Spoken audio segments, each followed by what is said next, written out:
নবী পাক সাল্লাল্লাহু আলাইহি সাহাবায়ে কিরাম বলেন, নবী যখন বয়ান করতেন, বয়ান হতো তো কোরআনের বয়ান, হাদিসের বয়ান, নবী বয়ান করতেন। নবী পাক ছিলেন একটা পাওয়ারফুল চুম্বক, একটা পাওয়ারফুল চুম্বক ছিল। এই চুম্বক একটা টেবিলের উপরে বড় শক্তিশালী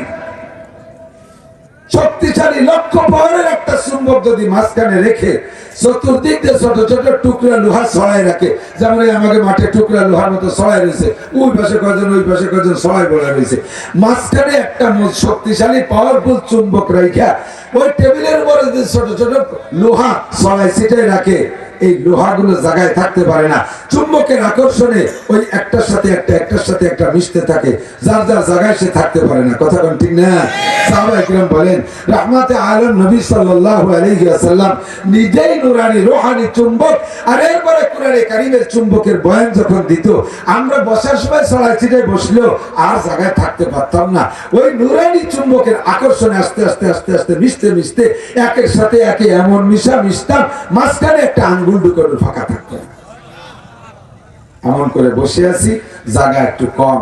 মসজিদে নববীতে চতুর্পাশে সাহাবাই কয়েকজন দাঁড়ায় আছে। সাহাবাই কিরাম, হুজুর এই কেউ বসা কেউ দাঁড়ানো, হুজুর এইটা আবার পছন্দ করতেন না, যে বসলে বলেন বসে শুনবো, নইলে সবাই দাঁড়ায় থাকবো, কেউ বসা আপ ডাউন ভালো লাগে না। হুজুর বললেন, ইজলিসু আলা মাকানিকুম, এই যে যেখানে এসে বসো, যে যেখানে এসে বসো। বলার সাথে সাথে সাহাবাই কিরামদের স্বভাব কি? আমাদের স্বভাব আর সাহাবায়ে কিরামদের স্বভাবের মধ্যে আকাশ পাতাল পার্থক্য। কথা বলেন, হ্যাঁ? সাহাবায়ে কিরামদের স্বভাব আর আমাদের স্বভাব। হযরত ওমর ইবনে খাত্তাব রাদিয়াল্লাহু তাআলা আনহু বলতেছেন, একদিন নবী পাক সাল্লাল্লাহু আলাইহি সাল্লাম আমাদের সাহাবায়ে কিরামদের স্বভাব আর আখেরি জামানার উম্মতের স্বভাব বর্ণনা করতে গিয়ে হুজুর বলেন যে আমার এই জামানায় আমার সাহাবায়ে কিরামদের স্বভাব আর আখেরি উম্মতের স্বভাবের পার্থক্য কি শুনে নেন। এই জামানার সাহাবায়ে কিরামদেরকে, আমার সাহাবায়ে কিরামদের সম্পর্কে আমি বলি যে সাহাবায়ে কিরাম, এক সাহাবা যদি আরেক সাহাবাকে খুঁজতে যায়, তালাশ করতে যায়, তাকে ডাকতে যায়, তার বাড়ির গেটের বাইরে থেকে যদি জিজ্ঞাসা করে, আসসালামু আলাইকুম আফিল বাইতে ফুলান, এ ভাই সালাম দিয়ে বলে যে ভাই বাড়ি কি অমুক আছেন নাকি, ভাই ঘরে কি অমুক আছেন? যদি উনি ঘরে থাকেন তো সালামের জবাব দিয়ে আসেন, যদি উনি ঘরে না থাকেন তাহলে ঘরে ওনার সালামের জবাব দেওয়ার জন্য, প্রশ্নের জবাব দেওয়ার জন্য বাসা থেকে যদি বাচ্চারা আসে, এবার বাচ্চাদের কাছে যদি জিজ্ঞেস করা হয়, আইনা আবুক, তোমার আব্বা কোথায়? এবার যদি জবাব দেয় যে আব্বা ফিসুক, আব্বা বাজারে গেছে। যদি জিজ্ঞেস করে মাতা কখন গেল, আন এখন গেল। মাতা এরজিউ, ফিরবে কখন? সাইয়ারজিউ আলান, এখনই ফিরবে। যদি বলে যে তোমার আব্বা কোথায় গেছে, তার জব যদি আসে আব্বা বাজারে গেছে। এবার যদি জিজ্ঞেস করে কখন গেল, এই একটু আগে গেছে, আপনি আসার আগেই। ফিরবে কখন বাপ তোমার আব্বা? যাবেন আর আসবেন, আপনি থাকতে থাকতেও ফিরতে পারেন। এই বলতে সাহাবা বাজারেতে ফিরে চলে আসছে। আসসালামু আলাইকুম ভাই, তুমি না এইমাত্র বাজারে গেলে, আমার এখনই চলে আসছে, এত সবসময় যদি কি কাজে গেলে, হাতে তো কিছু নেই।